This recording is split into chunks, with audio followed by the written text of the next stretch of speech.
বিধানসভায় প্রস্তাব মুখ্যমন্ত্রী, তিনি বলছেন বাংলাদেশের পরিস্থিতি নিয়ে প্রধানমন্ত্রী না পারলে বিদেশ মন্ত্রী এই বিষয়ে সংসদকে জানান। রাজ্যের বিরোধী দলনেতা শুভেন্দু অধিকারী কি বলছেন শুনুন। এবং আমরা এখনো মনে করি বিষয়টা রাজনৈতিক নয়, বাঙালি হিন্দুদের অস্তিত্ব রক্ষা, এপারে ওপারে স্বজন প্রত্যেকের পাশে রাজনীতির ঊর্ধ্বে উঠে দাঁড়ানো উচিত। সেটা পরিবেশ পরিস্থিতি অনুযায়ী যদি এই রাজ্যের শাসক দল বা মুখ্যমন্ত্রীও চান, সেটা তার সদিচ্ছা বা তার যে বক্তব্য কার্যক্ষেত্রে প্রমাণ করে তিনি দেখান। আমরা তো রাস্তায় নেমে এর প্রতিবাদ করছি।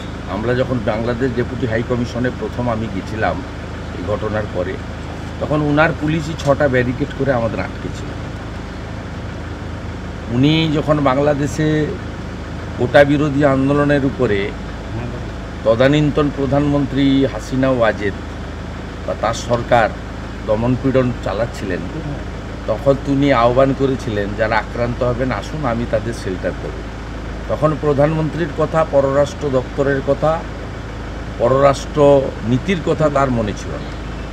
এখন যখন হিন্দুরা আক্রান্ত হচ্ছেন এবং বাংলা জুড়ে কেন গোটা পৃথিবী জুড়ে বাঙালি হিন্দু এবং সনাতনীরা রাস্তায় কার্যত নেমে পড়েছেন, ব্যাপক জনরোষের তৈরি হয়েছে। উনার দলের হিন্দু সমর্থকদের মধ্যেও ব্যাপক জনরোষ তৈরি হয়েছে বলে আমার মনে হয়। তখন তিনি প্রধানমন্ত্রীকে দায়িত্ব নিতে বলছেন, দায়িত্বটা উনাকেও নিতে হবে। ত্রাসের দেশ বাংলাদেশ, 8 দিন ধরে জেলবন্দি রয়েছেন ইসকনের সন্ন্যাসী চিন্ময় কৃষ্ণ দাস। আগামীকাল রাষ্ট্রদ্রোহিতার অভিযোগে তার জামিন মামলার শুনানি হতে চলেছে চট্টগ্রাম আদালতে। জামিন পাবেন ইসকনের সন্ন্যাসী, উত্তরের অপেক্ষায় রয়েছে গোটা বিশ্ব।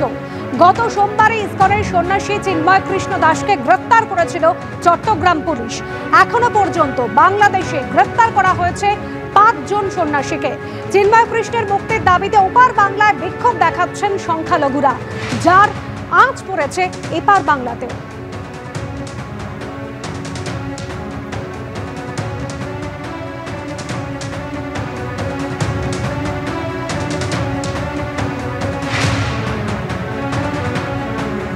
আট দিন হলো জেলবন্দি ইসকনের সন্ন্যাসী চিন্ময় কৃষ্ণ দাস। আগামীকাল রাষ্ট্রদ্রোহিতার অভিযোগে তার জামিন মামলা শুনানি হবে চট্টগ্রাম আদালতে। জামিন কি পাবেন ইসকনের সন্ন্যাসী? উত্তরের অপেক্ষায় রয়েছে গোটা বিশ্বের মানুষ।